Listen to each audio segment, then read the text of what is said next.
무언가를 하고자 할 때 시시하고 치사한 수단이나 방법을 사용하는 것을 우리는 흔히 꼼수라고 합니다. 꼼수에 반대되는 단어를 마땅히 찾을 수는 없었으나 개인적으로는 정도라고 생각해 봅니다. 정도는 사람이 행해야 할 바른 도리, 바른 방법을 의미합니다. 오늘은 믿음 생활에 있어서 꼼수와 정도에 대해 함께 생각해 보고자 합니다. 안타깝게도 하나님의 나라를 꼼수로 이뤄가려는 자들이 있습니다. 실제 교회 성장도 꼼수로 이뤄낸 듯한 자들이 존재합니다. 그러다 보니 신앙생활 또한 꼼수로 하려는 자들이 있습니다. 내가 받을 축복만 생각하며 축복을 받기 위해서는 수단과 방법을 가리지 않는 꼼수 신앙인들이 있습니다. 사랑하는 여러분, 하나님은 꼼수가 아니라 정도를 걷기를 원하십니다. 내 탐욕을 이루기 위해 애쓰는 이들은 결국 그 탐욕으로 인해 망하게 될 것입니다. 이것이 하나님의 이치입니다. 우리는 성공을 위해 다른 박질을 하기보다는 하나님께서 원하시는 길을 가는 것이 중요합니다.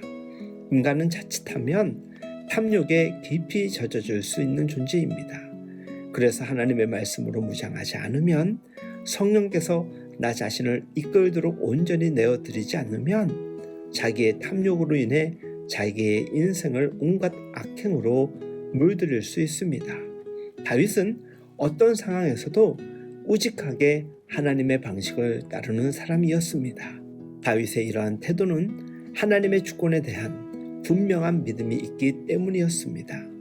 조금은 더 고통스럽고 조금 더 어려움을 당할지라도 하나님의 일은 하나님께서 반드시 행하신다는 믿음을 가지고 있었기에 다윗은 그와 같은 삶을 살아갈 수 있었습니다.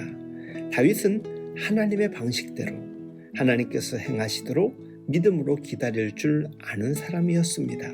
대표적인 사건으로 다윗은 하나님께서 기름 부으신 자를 자기가 죽이는 것은 하나님의 주권을 해치는 것으로 인식했다는 점입니다.